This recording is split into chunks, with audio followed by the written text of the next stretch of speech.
Studying in Canada can be expensive, but there are ways in which you can save money as a student here in Canada. In this video, I'll show you some of the ways in which you can save money as a student here coming up. The first way to save money is to know where you will be spending money after you arrive in Canada. When you arrive in Canada, the first thing you might be spending money on is housing. You have an option of living on campus or off campus.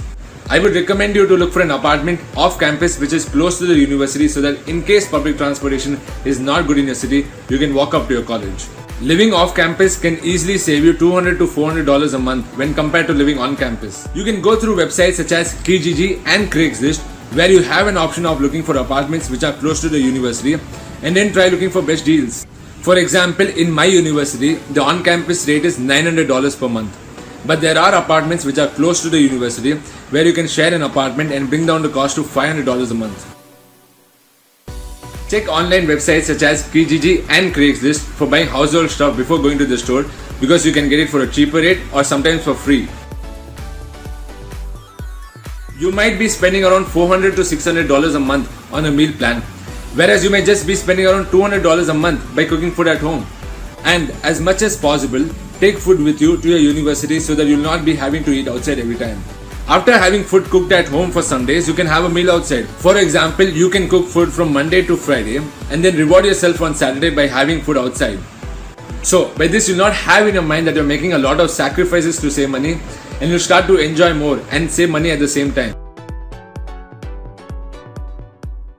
You can get a lot of canned food, pasta, sauces, noodles, all for free from the university food banks.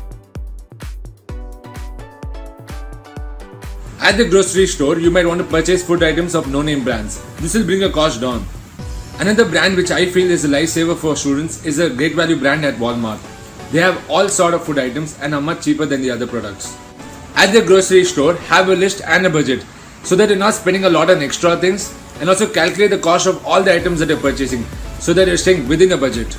Look at the flyers of the stores and see what are the discounts available for the week and shop accordingly. Coupons are another way of saving money on food items, and you can find them on sites such as smartsource.ca, websaver.ca and pgeveryday.ca. If you can save $1 off of something or even 75 cents, it might just seem 75 cents, but that's only for one item. If you can get $10 worth of coupons, well, you save $10. Consider sharing an apartment with people whose food preferences match with yours. If you and your roommates eat similar type of food, you guys can buy groceries and food items together in bulk and cook food in bulk for everyone. So by this, you'll save a lot of time because you'll not have to cook for every meal and you'll not have to go to the grocery store that often. So by this, you'll save a lot of money because you're not going to buy tons of vegetables that will spoil or tons of meat that you'll never get around to cooking. Buying things in bulk can save you a lot of money. Try researching and finding what the best cell phone plans are for you when you come to Canada. The plans vary across each province and there are some network providers only in certain cities. You can also sign a contract with the network provider and get a phone for a cheaper rate. On average, you might be spending around $50 to $60 a month on your cell phone bill. But if you try researching and finding the best student plans, you can save $10 to $20 a month. Keep applying to as many scholarships and bursaries as possible. If you received an entrance scholarship, try maintaining a good average and continue your scholarship. If you didn't receive an entrance scholarship, perform well in your program, and once you start performing well in your courses, you can apply for semester scholarship. Try finding out and apply for scholarships at the job you're working at. For example, Staples Canada has 3 scholarships for employees and their family members. You can save more than $2,000 a year on your tuition by getting scholarships and bursaries. Getting good grades should be your main priority. However, managing work time and studying can save you a lot of money. If you cannot give time for working off campus, you can try looking for something on campus, such as mentoring. You can also do private tutoring. You can post your ads on Facebook groups and Kijiji, and students who are in need of help will pay you for tutoring them. For more information on how you can maximize your chances of getting a part-time job, you can watch the video Part-Time Job Scenario in Canada for International Students. I compared the prices of school supplies from Walmart, Dollarama and Staples, and even though there were some school supplies that were cheaper in Walmart and Staples, I found that Dollarama to be the least expensive for most of the school supplies. If you plan to buy stuff at Staples, do see the online prices and compare it with the store prices.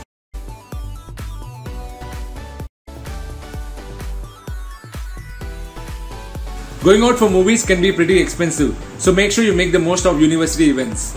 Many campuses offer movie nights and other social events for a much cheaper rate or even sometimes for free. There are a lot of stores that are tied up with universities and colleges where you can get discounted rates by showing your student ID. The best way to save money is to know where you're spending money.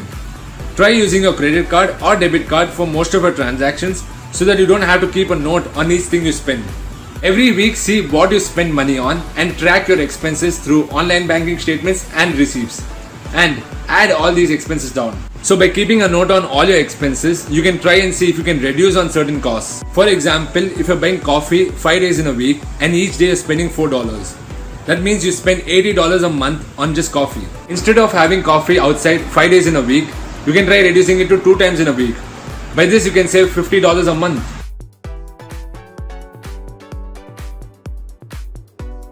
So these points are from my personal experience here in Canada.